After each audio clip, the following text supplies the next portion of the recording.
Welcome to the No Fear podcast. Today, Ophir and I sit down with Brandon Feinstein, cutting-edge technology developer, entrepreneur, and founder of FitOven.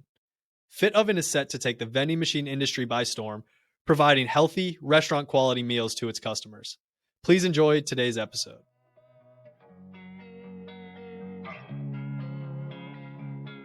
Welcome to the No Fear podcast with your hosts, Noah and Ophir, where we sit down to discuss the journeys of accomplished young professionals who have taken action towards manifesting a career and a life that go far beyond the ordinary. Each week, we bring to you a young professional currently achieving success in entrepreneurship, STEM or other forward-thinking, innovative sectors. Please enjoy today's episode of the No Fear podcast, brought to you by House & Hughes, shophouseandhughes.com, the perfect destination for thousands of curated wall art designs.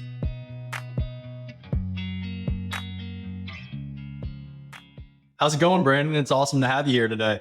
How you guys doing? It's a pleasure to be here.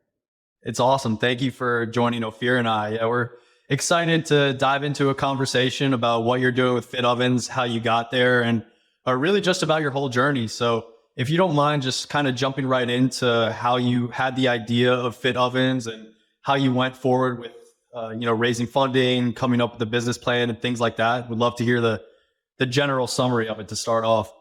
Yeah, so my company FitOven, the idea kind of originated while I was at Florida State University. Previously was obese, over 300 pounds. And when I started to lose weight while in the dorms there, I realized after a certain time, 8, 9 o'clock at night, there was no open restaurants.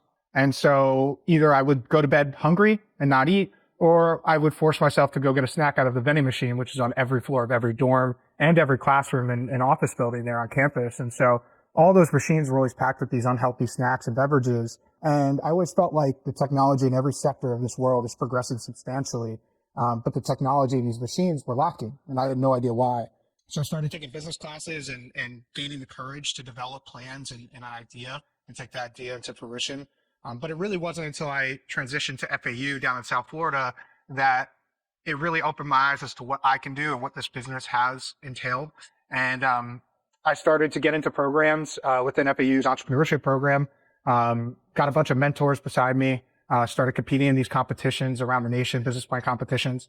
After losing the first 4 competitions, I'm looking back at it, all my documents, my pitch decks, my business plans, they were terrible. But it was a good start for me. And then I started winning. I took all that feedback from these judges, from these people, from these mentors, and really started to dial in on what I could do with FitOven and what FitOven could bring to society and once I launch it, what it could do for people. And so it's been a journey nonetheless. It's been a very stressful one, but also very rewarding. It's just, giving me the courage that I never thought I'd have to present in front of people. And so after winning a bunch of these competitions and getting, pretty much through grants in a sense, but I don't have to pay them back. I won about $50,000 in these competitions. And that allowed me to start developing these prototypes and research and development, building the backend software that was needed to develop this company. And then that led me on to a TV show, presented by Entrepreneur.com and Amazon Business. It was similar to that of a Shark Tank, but not as prominent and as big as them. After going on the show, I got an investment from a investor named Swan. She was the former director of marketing for Nike and Revlon. And it's been a good journey thus far with her. So you mentioned journey. How long has it been so far? Right around 5 years now. Okay. And at what point can we expect to see a drive in the market? I thought it was going to be earlier than it is now, but every day it's something new that goes around with this. Right now we're in the process of developing new software back-end wise to mitigate a lot of the risks that can come with our business. So I would hope within the next 2 to 4 months we can launch our first machine. And then we have plans once we launch our first machine to then order a huge batch of them to then launch a full launch. And relating specifically to the machine and the business in general, can you describe the business model? Yeah, so pretty much our machine is an intelligent vending machine that we custom made that refrigerates, heats up, and dispenses pre-made healthy meals. And so where we enter this market, which is still a very new market with minimal people in it, our niche with our company is that we wanted to provide restaurant quality, healthy meals to consumers. So we partnered with a company called Eat Fresco. They're a large meal prep company out of Tampa. They're in every Publix, Safeway, Kroger. what they do is they vacuum skin package their meals, and they don't add preservatives, unhealthy ingredients. And what vacuum skin packaging does is it increases the shelf life to 10 to 14 days without adding any preservative. So the supply chain is a little bit more open for us. We don't have to be so worried about a very small shelf life and food being expired. And so pretty much what they're doing is they're going to be shipping our meals over to us into our centralized warehouse. At first, we'll be restocking the machines ourselves. As we scale and grow, we could start hiring route companies. I know a bunch of food service groups like Sodexo and Aramark do it as well. You ship your meals to their centralized warehouse, and then they restock the machines. So that way you could scale nationwide without having to build the internal infrastructure to do so. So when I think about this entire assembly, I think of a couple different parts. I think of the hardware necessary. I think of the software necessary. I think of the food, and there's probably something I'm missing there. I'm sure you could fill that in, but what's been the most challenging part to really perfect? When I first started this business, I came up with the idea, I thought the barriers of entry were high due to technology, which they are.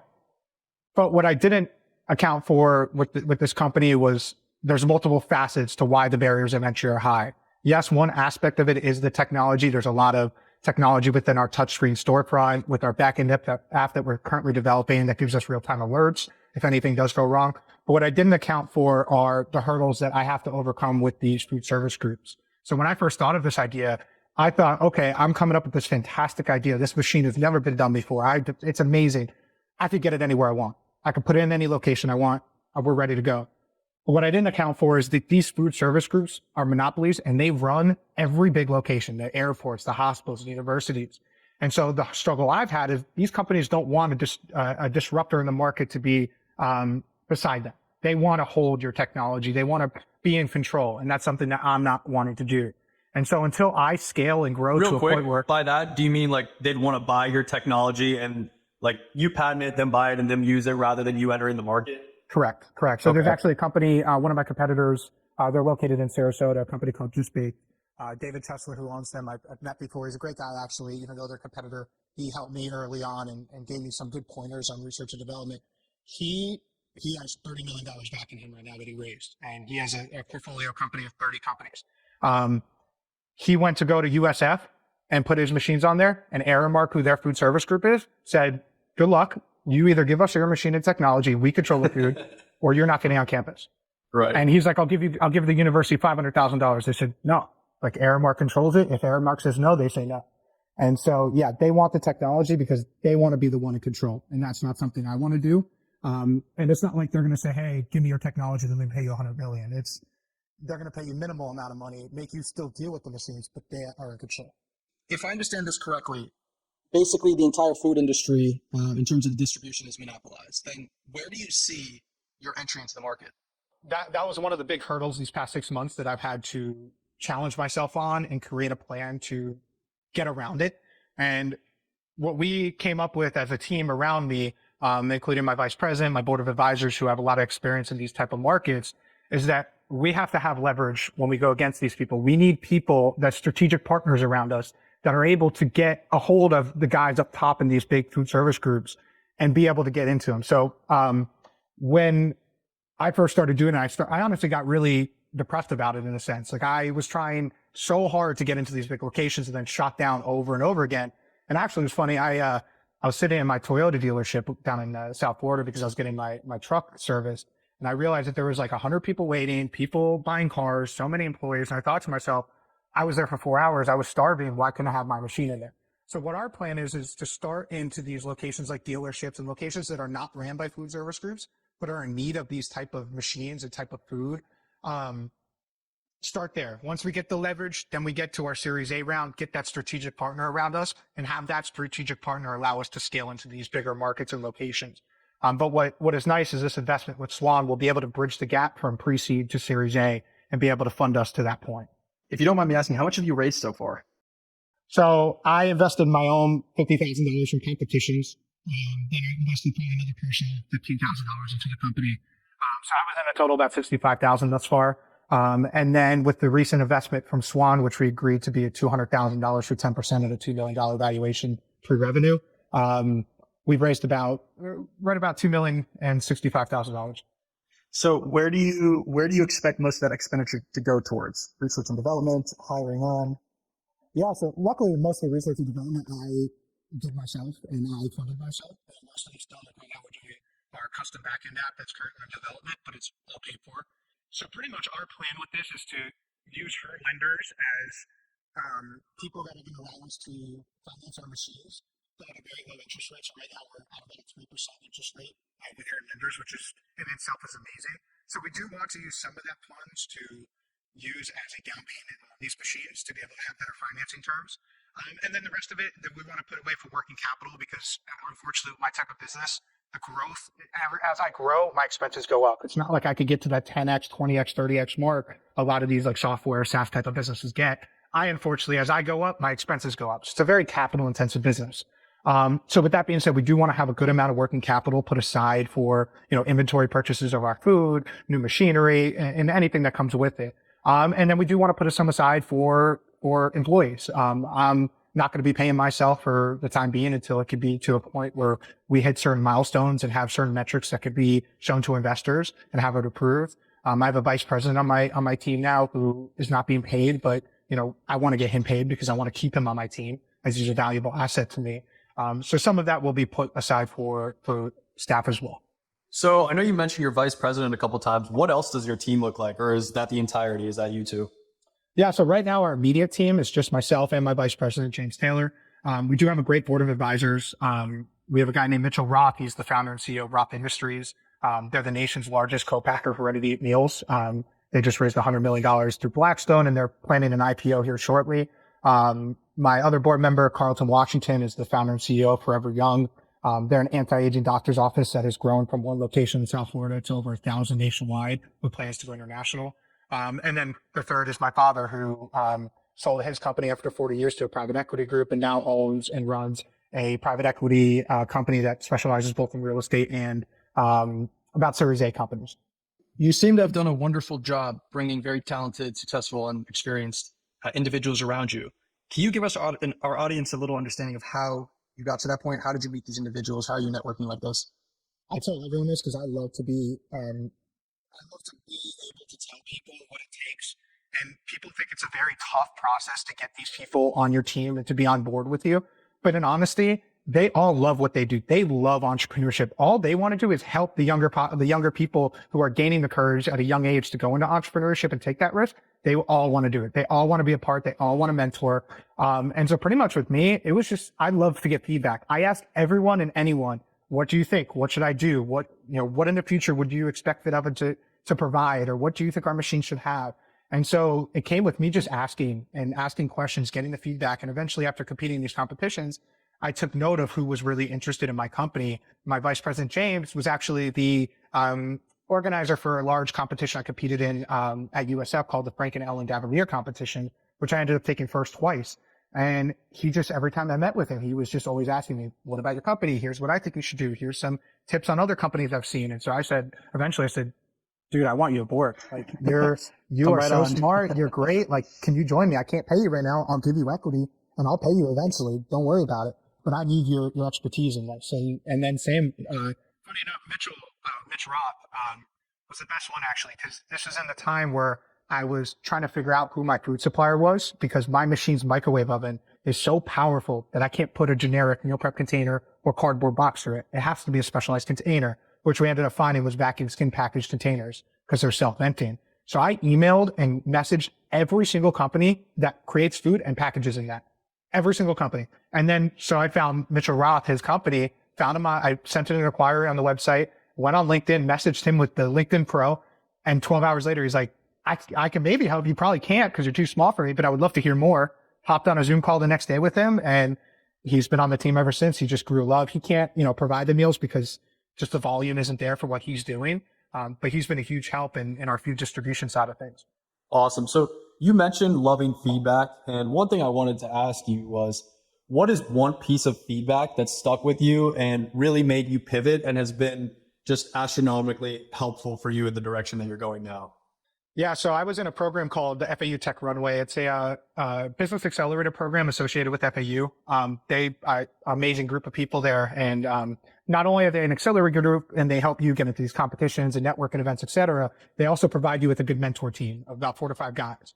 And so each month you would meet with them. And the best thing I was ever told was, I always thought I was a technology company. I always thought my machine is what makes me. And what they always told me is, your machine is not the only thing here. It's also the food. You have to make sure that you're providing these customers with the best possible meal, because your business is returning customers. Your business is being able to have someone take your meal and say, wow, have that wow factor.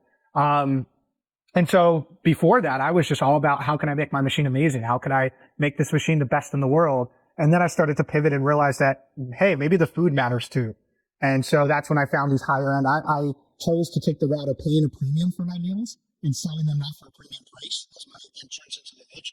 So I chose to take a premium route on these meals to be able to provide these restaurant quality type of entrees for people. Right. What's the tasting process like? Are you going out and tasting these meals? Are you having multiple people taste it, or what does that look like? Yeah, so Eat Fresco, I've been to their facilities multiple times over in Tampa. They actually just opened a new facility in Pennsylvania as well. And they've shipped me multiple care packages worth of these meals. Each pallet comes with about 1,000 meals. So we've tested quite a bit of them. At first, it was just me and my family. My family is we're foodies. I mean, we love food. And so we started testing with them. Then I started bringing it to other people, started bringing it to work, and just having people test it. Unfortunately right now we don't have the leverage to do a fully customizable menu, because our volume is just not there. So we do have a white label menu of about 9 items. And so, I've had a good majority of people try them and give me feedback. And before I launch, I anticipate to even do more testing. I wouldn't mind putting a machine in a location, having the meals for free for a little bit, getting the feedback, making sure these meals are up to par, for people to test and make sure it's good enough for them. I'm assuming you're starting local, right? Yeah, down in South Florida for sure. So for example, say I'm the owner of a dealership or a gym. Is there anything for me to have your oven within my business? Yeah, so there's a lot in for these locations. Honestly, it's a win-win scenario for the locations that we're putting our machines in. So we put our machine into a location. So let's say down in South Florida, there's a Toyota dealership. We put our machine in that Toyota dealership. On our side of things, we provide the customers in their dealership and their employees with restaurant quality meals at an affordable price point, and only takes 2 minutes or less. So for them, they get a meal. The location side of thing, for putting our machine in their location, get a percentage of gross revenue or a set monthly rent. So they get guaranteed passive income every month. And with that passive income that they're receiving every month from us, they don't have to do anything. All they have to do is place our machine. We restock the machine, we maintenance the machine, we do everything. And so for them, that was our real selling point. A lot of these locations are hesitant to put these type of machines because they're new. No one ever knew you could get a hot meal out of a machine. And so our goal with it was to provide the locations with something as kind of a set point to allow us in there. Monthly, then there would be some type of rent that's paid towards said location. Yeah. So places like airports would be probably a set monthly rent based on square footage that you take up. Other locations, maybe smaller ones, will be, hey, provide me a gross revenue percentage of that. And have you then broken down what, say, the break-even number of units per month would be in a case like this?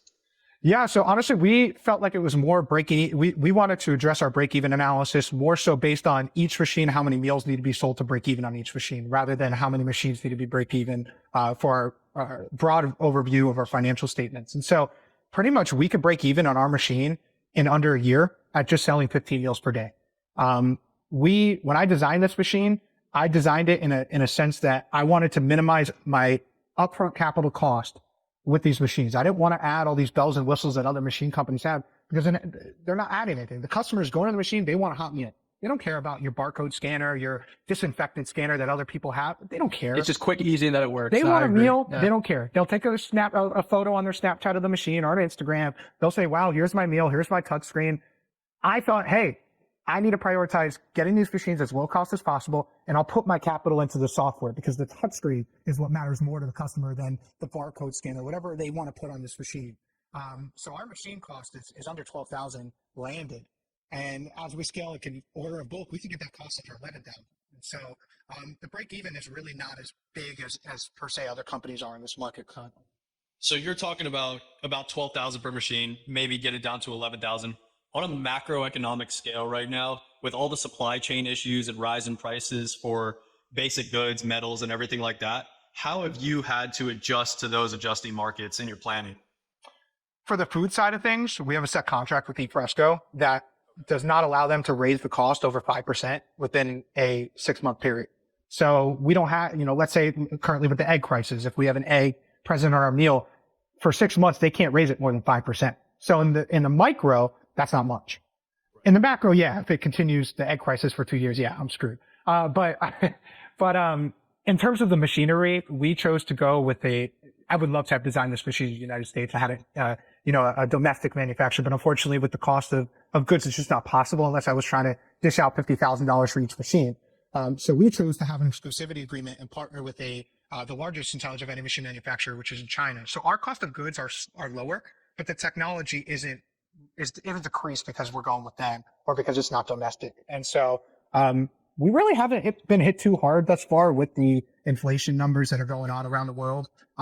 It might, once we launch and we have more real world exposure with our machines. Yeah, maybe with the new designs and stuff like that, we might be hit a little harder, but, thus far, nothing bad. Okay. And mentioning that it takes about 15 meals per day to hit your break-even analysis, how many meals a day is the machine capable of making? So our machine at full capacity holds 84 meals. If we go into a larger location like an airport, we can have 2 machines connected side by side within the same computer system. So we can top it off at 168 meals. So each meal takes about 2 minutes or less to cook. But if we add the 2 machines, like I said, we can add more microwave ovens. So there's currently a spot open, so I can have 2 meals being cooked at once. So yeah, it can sell about 84 meals per day with not being restocked. So you mentioned airport. When you and I spoke about a year ago, and you mentioned this idea to me, every time I'm in an airport or somewhere where I see a vending machine that at least is that is adjacent to your business model, I think, did they get to market first, or what are they doing differently? So what I'm seeing a lot is Farmer's Fridge. Are you familiar with them? I've met Luke Sanders before in South Florida. His manufacturer's down here in Doral, Florida, actually, Jockmore, USA. They were the inspiration for me. Because when I thought of this idea 5 years ago, they were the only one here. They were the only one doing it. A lot of these companies that launch after the starting company in a market, they say, hey, how can I be better than them? Honestly, I love Farmer's Fridge. I use their machines when I'm in the airport. I take ideas from them. I mean, I think they're such a brilliant company. They started this market and the guy's brilliant. Luke is brilliant. They're doing great. And for me, their company gives me the hope in the market saying, hey, my proof of concept is them. I mean, I was going to say that exact same thing. That's right. my proof of concept right there. Right. Anyone that asks me, do you think this is work? I say, go look at Farmer's Fridge. Their Series C was $40 million they raised. And the leading investor was Endeavor CEO or Endeavor Venture, which is the former Google CEO, which is their lead investor. So, I mean, just there and then you say, okay, there it is. That's your proof of concept. So yeah, I know them very well. They're an amazing company. And every time I see them in the airport, I always support them and buy meals from them. Are you differentiated in any way from them though? Yeah. So their concept is very different actually. Their machines are refrigerator only. And so what they do is they sell their meals cold. So wraps, salads, hard-boiled eggs, stuff like that. And they actually make their own food. So they have their own kitchens creating the food for them. It might sound difficult, which it very much is, but they also actually pivoted during COVID and created a meal plan service. And they ship nationwide, which is awesome. They're in Targets now, which is cool. So yeah, our machines are much larger than theirs. We have the internal refrigerator like them, but we also have the internal microwave oven. So we can provide hot meals. And so, yeah, that's really how we differentiate from them. But they've done a great job paving the way. I'm not sure why it's always an airport where I happen to see this company, but I start to think about the operational issues that come about of having, say, in one location, right? Because you mentioned you have to be restocked. I think you mentioned 84 meals per. So you have to be restocked basically once a week. So the airport model where airports are massive, they have massive amounts of foot traffic. They're large spaces to have these vending machines in multiple locations. Is that a more sound model than, say, having one per location? So funny enough, I actually thought of that same thing, and I did my due diligence and research on it because like we all know here, we're all smart guys. We know that the supply chain aspect of this company is very, very delicate. I mean, one screw up on the supply chain, the whole company could go under. I mean, no customer wants to go to a machine and see something not stocked or their favorite meal not there because, it's not stocked, or 3 days later they go and that same meal is not there. So funny enough with airports, because their foot traffic is so large, if you ever go to an airport, you will never see a kiosk out of something. You'll never see a traditional vending machine there out of something. They always are in stock. And why is that? Because the food service groups that run their locations, they're internal there. So you give them their meals and they restock them for you. So all these vending machines in there, the internal, whether it's HMSOs, Aramark, Delaware, Northrop, et cetera, they all have an inside office and they all restock it constantly for you. So that's how, because, the airport doesn't want an amenity there and not have it work to its full capacity. So locations like that, yeah. Smaller locations like a dealership, it's going to be more of a hassle actually than an airport, funny enough. Same thing with like hospitals and stuff like that. But airports probably aren't going to be the easiest if I get into them eventually in terms of the supply chain. Sticking with the airports then, I mean, to me, that seems like a prime location for any food spot, right? You have constant traffic, you have massive amounts of traffic. What are rent like in these types of locations? Like what's the model that an airport will look at to say, bring in a fit oven? From what I've seen and what I've heard, from people inside the market and that have direct, exposure with companies like Farmers Fridge that are currently there, from what they told me is that they could care less about the percentage of gross revenue because they don't want a variable income. They want to know what they're making every month from you. So traditionally in these locations like airports, they're going to want to set rent. So you pay them every month for what your location takes. So based on the square footage that my machine takes, is the rent I'm going to have to provide, or maybe some airports are a little different. But my machine takes up 21 square feet of space. So I don't know the direct cost of what it'll cost at an airport for me to provide or to put my machine there. But I would say it's probably no less than 1,000, 1,500 easy. If not more than that. I would assume these bigger chain of restaurants are paying a pretty price, to put their places there. And then you probably have to pay the way these locations also work, especially airports, is that you bid for the contract. You don't just walk up to them and say, hey, I want my business here. Here's my idea. Here's my machine. Let me pay you. Put me in, coach. Yeah. It's more, hey, I want my idea here. And then another company beside me is like, hey, I want to be there. And then you're in a bidding war. And so you're not only having to pay them a set rent cost, but you're also having to pay them an upfront cost to get your machine or your idea there. So these rent costs could run up from these bidding wars. Let's say someone was to hand you $10 million right now. What would be the first three things that you would have high expenses on? 100% the locations, number one.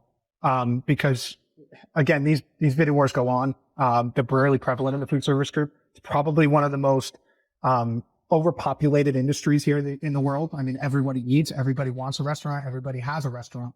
So you're fighting everyone. And I'm not just saying I'm fighting vending machines. I'm fighting kiosks. I'm fighting, other companies. I mean, you go to these airports, you have Best Buy vending machines now. You have Kim Kardashian or Kendall Jenner, or whatever her name is, has like a makeup vending machine. I'm not fighting, Canteen, the local vending machine company. I'm fighting these big dogs. So you have to have that money set aside to fight them and to be able to outbid them. I would say that's probably number one. Number two is going to have the necessary capital to purchase these machines. Because these investors, especially once I get to that Series A, Series B, mark, they aren't going to want to say, hey, I want 20 machines this year. They're going to say, I want 100, 200, 300 machines.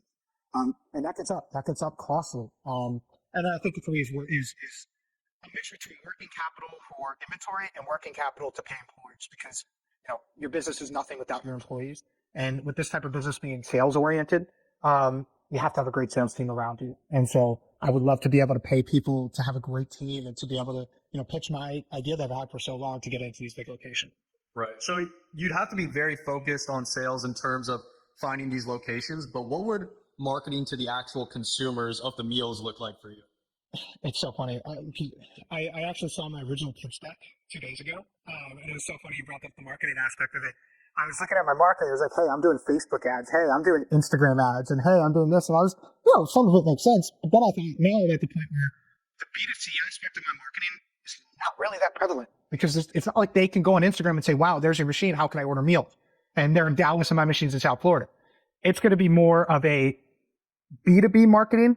And it's going to be one of those things where my marketing is so oriented and being at the location, providing consumables, providing discounts, providing rewards, and being able to keep that cost as a marketing sense. Because honestly, what's Instagram going to do for me? It really isn't. If someone in New York sees my machine and they're not in South Florida where my machine is located, they're not going to be able to do anything. And I don't have any plans to bring my meals to retail, or to ships, at least right now. So, my marketing is a little different. More about foot traffic. Yeah, exactly. It's going to be more of putting these machines in strategic locations to be in front of these customers, more so rather than putting my, an Instagram ad or a video or picture up on social media.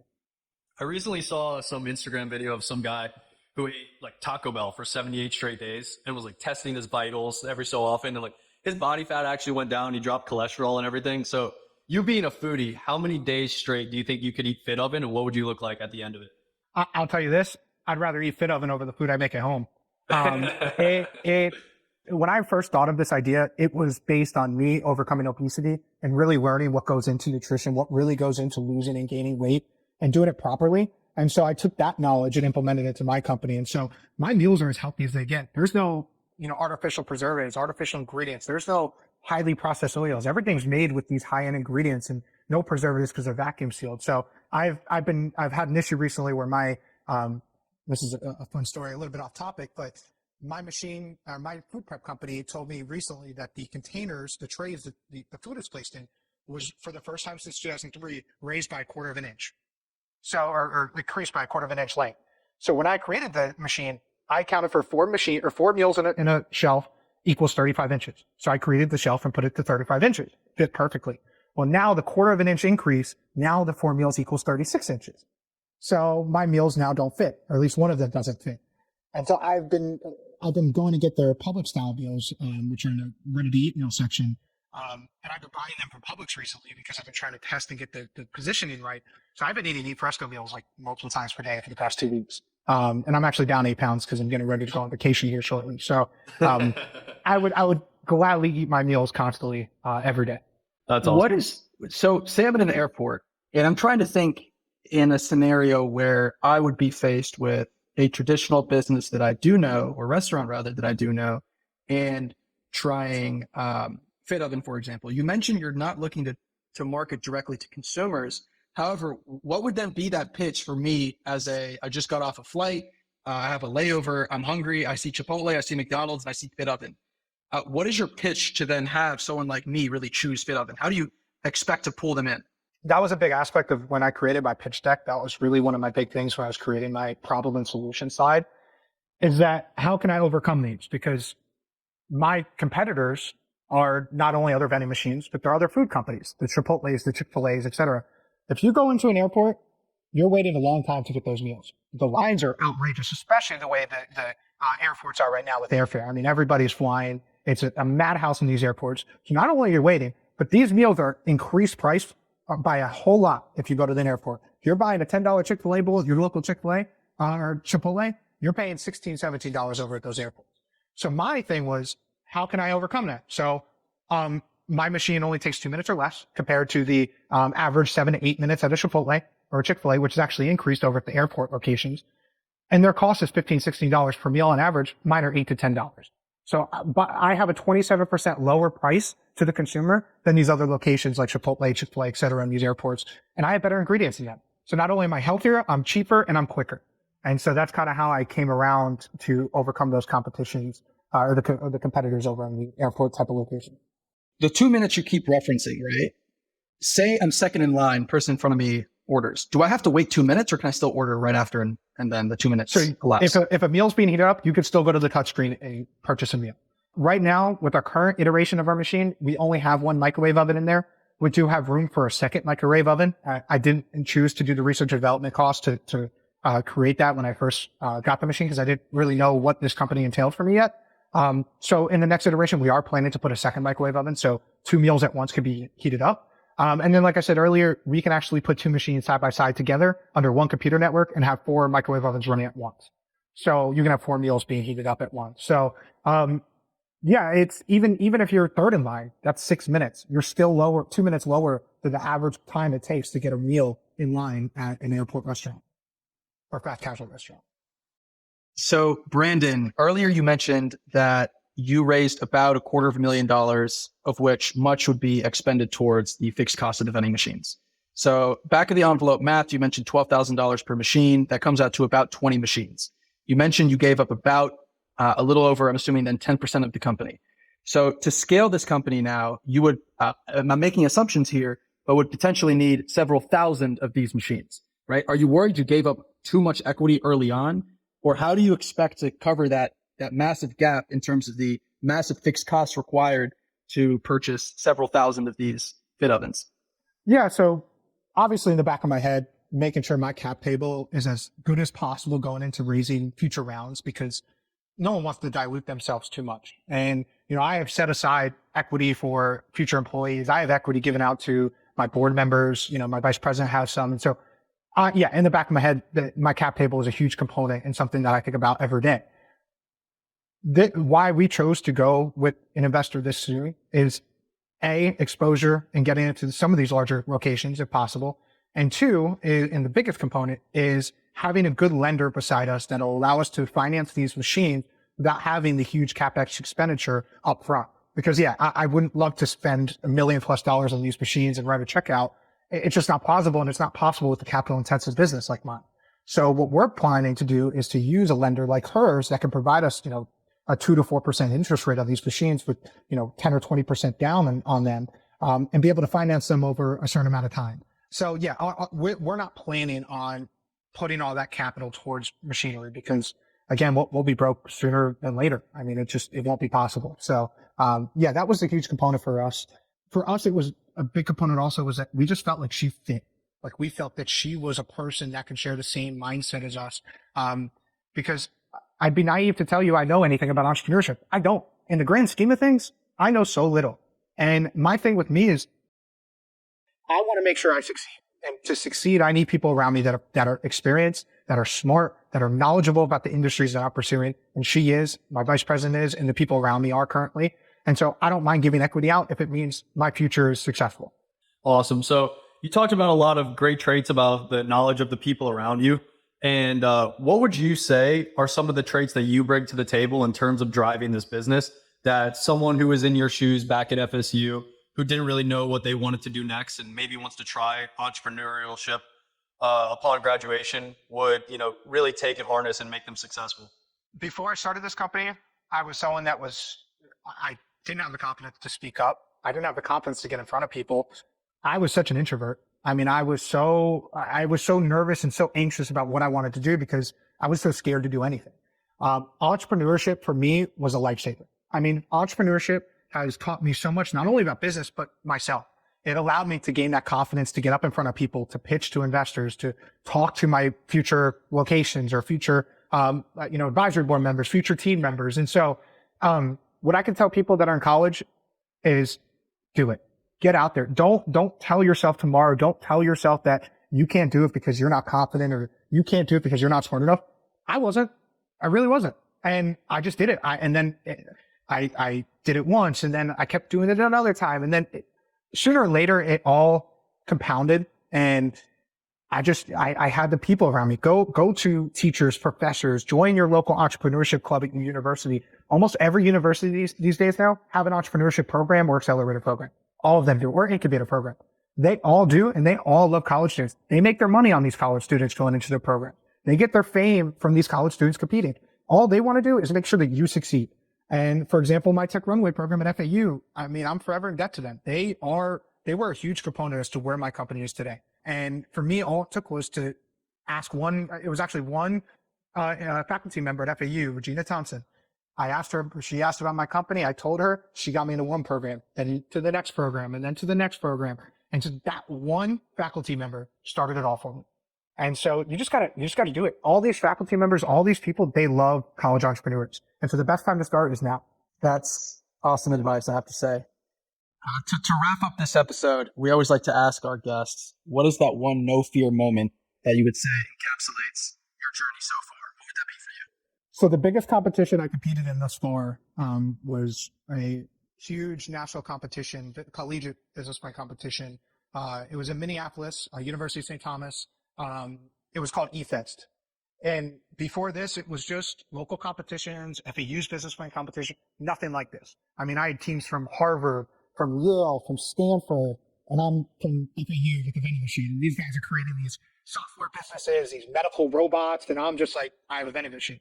And not to put myself down, it's just, once you're in this industry, in entrepreneurship, there's always a better company than you. There's always a better team than you. It's just how it is. And so for me, it was one of the most nerve-wracking moments because there was two separate competitions in there. There was the Pitch Slam, which is a 90-second pitch competition. And then there was the full business plan competition. the first night was the pitch slam, and that was a 90-second pitch in an auditorium of 500 people, all the best companies in the nation, a bunch of investors from all over the nation, at every university. I was shaking, dude. I was absolutely shaking. My mentor next to me said, "Calm down, you got it." I went up there. I absolutely killed it. Didn't stutter. Had so much confidence once I got up there. I was so comfortable, and I placed third in the nation out of 25 universities, and over 2,000 had applied previously to get into this one. And so after then, I could go up in front of anyone and be so confident with my business and with my company, be able to answer every question, every concern. And so that was really the pivotal moment for me with my company thus far. Love that. Hey, Brandon, I want to say thank you for hopping on. Appreciate it. Thank you, guys. This was a blast, and I really appreciate it. One last thing to mention, where can our audience find you? Yeah, so my website is fitoven.com. My social media accounts for FitOven is at FitOvenOfficial across all platforms, LinkedIn, Instagram, Facebook, Twitter. So give me a follow and look to see where these machines, if they come close to you, you could go out and try it. Hey, best of luck. Thank you, guys.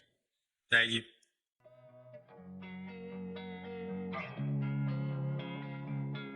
Thanks for listening to this week's episode of the No Fear podcast, brought to you by House & Hughes.